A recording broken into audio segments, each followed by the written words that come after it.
Hi అండి, నేను మీ Shilpa Vinay. Welcome to Vincy kitchen. ఈ రోజైతే బ్రేక్ఫాస్ట్లోకి పెసరట్టు చేశానండి. పెసరట్టు అయితే ఒక్కసారి ఇలా చేసి చూడండి, అట్టు రుచి అద్దరిపోతుంది. ఈ రెసిపీ అయితే ముచ్చెర్ల అరుణ గారు ఉన్నారు కదా, సీతాకోక చిలుక మూవీ ఫేమ్ ముచ్చెర్ల అరుణ గారి రెసిపీ ఇది. ఒక వీడియోలో చెప్పారన్నమాట పెసరట్టు ఎలా వేస్తారు. అప్పటి నుంచి కూడా నేను ఇలాగే చేస్తున్నాను పెసరట్టు. టేస్ట్ చాలా బాగుంటుంది, చాలా క్రిస్పీగా. ఇదైతే హెల్దీ బ్రేక్ఫాస్ట్ అండి. మార్నింగ్ బ్రేక్ఫాస్ట్గా చేసుకోవచ్చు, చక్కగా నైట్ డిన్నర్గా అయినా చేసుకోవచ్చు. దీనికి అల్లం పచ్చడి కాంబినేషన్ చాలా బాగుంటుంది. మరి ఇంకెందుకు ఆలస్యం, ఈ టేస్టీ పెసరట్టు ఎలా వేసుకోవాలో చూసేద్దాం రండి. ఇక్కడ నేను 1 కప్పు పెసలు తీసుకున్నాను. వీటిని శుభ్రంగా 1-2 సార్లు శుభ్రంగా కడిగేసుకుని కనీసం 4 గంటల పాటైనా నానబెట్టుకోవాలి, లేదా రాత్రంతా నానబెట్టేసుకోవచ్చు. నేను మార్నింగ్ బ్రేక్ఫాస్ట్గా చేస్తున్నాను కాబట్టి నైట్ నానబెట్టేసాను. అదే మీరు డిన్నర్గా చేసుకోవాలనుకుంటే మార్నింగ్ నానబెట్టుకోవచ్చు. నానిన తర్వాత ఒకసారి కడిగేసుకుని మిక్సీ జార్లో వేసుకోండి. నేనైతే 2 సార్లుగా గ్రైండ్ చేస్తున్నాను. ఇప్పుడు ఇందులో 1 ఇంచ్ అల్లం ముక్కని ఈ విధంగా చిన్న ముక్కలుగా కట్ చేసి వేసుకోవాలి. అలాగే 2 పచ్చిమిర్చి చీలికలు, ఇంకా ఒక చిన్న ఉల్లిపాయలో సగం ముక్క వేసుకోండి. అలాగే 15 వరకు మిరియాలు, 1/2 టీ స్పూన్ జీలకర్ర. నేనైతే ఇందులో ఒక గుప్పెడు కరివేపాకు కూడా వేస్తున్నానండి. కరివేపాకు వేస్తే టేస్ట్, హెల్త్ కూడా. రుచికి సరిపడినంత సాల్ట్ వేసేసుకుని మధ్య మధ్యలో కొంచెం నీళ్ళు పోసుకుంటూ గ్రైండ్ చేసుకోవాలి. పిండిని మరి మెత్తగా గ్రైండ్ చేయాల్సిన అవసరం లేదు, కొంచెం లైట్గా బరకగా ఉన్నా పర్లేదు. ఇప్పుడు ఈ పిండిని ఒక గిన్నెలోకి తీసేసుకోండి.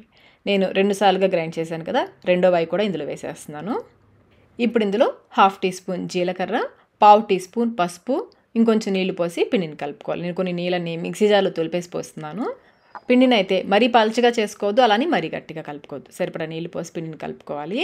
ఇందులో ఈ పెసరట్లో మనం బియ్యం కూడా వేయట్లేదు కదా, అచ్చంగా పెసలతోనే చేస్తున్నాం కాబట్టి డయాబెటీస్ ఉన్న వాళ్ళు కూడా హ్యాపీగా తినేయచ్చు. చాలా హెల్తీ బ్రేక్ఫాస్ట్ ఇదైతే. పిండి కన్సిస్టెన్సీ చూడండి, ఈ విధంగా ఉండాలి. పెసరట్టుకి పిండి రెడీ అయిపోయింది. ఇప్పుడు మనం పెసరట్టు వేసేసుకుందాము. ప్యాన్ బాగా వేడెక్కిన తర్వాత ఒక చుక్క నూనె వేసి ప్యాన్ అంతా స్ప్రెడ్ చేసుకోవాలి. ఇప్పుడు ఒక గరిటెడు పిండిని వేసేసుకుని పల్చగా స్ప్రెడ్ చేసుకోవడమే. దోశ వేసేటప్పుడు ఫ్లేమ్ని లోలో పెట్టేసుకోండి. దోశ వేసాక అప్పుడు ఫ్లేమ్ని మీడియంలోకి మార్చేసుకోండి. పల్చగా స్ప్రెడ్ చేసేసుకోండి. మీరు ఎంత పల్చగా కావాలనుకుంటే అంత పల్చగా వేసుకోవచ్చు.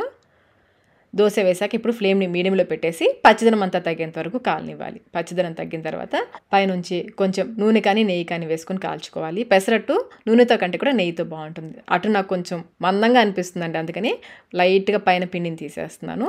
దోశ కాలిన తర్వాతనే తీయాలి, పచ్చిదనం తగ్గిన తర్వాతనే ఎక్స్ట్రా పిండి ఏమైనా ఉంటే తీసేసుకోవచ్చు. ఇది బాగా కాలిన తర్వాత సన్నగా తరిగిన ఉల్లిపాయ, క్యారెట్ తురుము, ఇంకా మీరు పచ్చిమిర్చి, అల్లం ముక్కలు, కొత్తిమీర ఇవి కూడా వేసుకోవచ్చు. ఈ పెసరట్టు అయితే నిదానంగా కాలితే బాగా క్రిస్పీగా వస్తుంది. మీడియం ఫ్లేమ్లో నిదానంగా కాలనివ్వాలి. బాగా కాలిన తర్వాత మధ్యలోకి ఫోల్డ్ చేసేసుకోవడమే. చూడండి ఎంత క్రిస్పీగా వచ్చిందో కదా.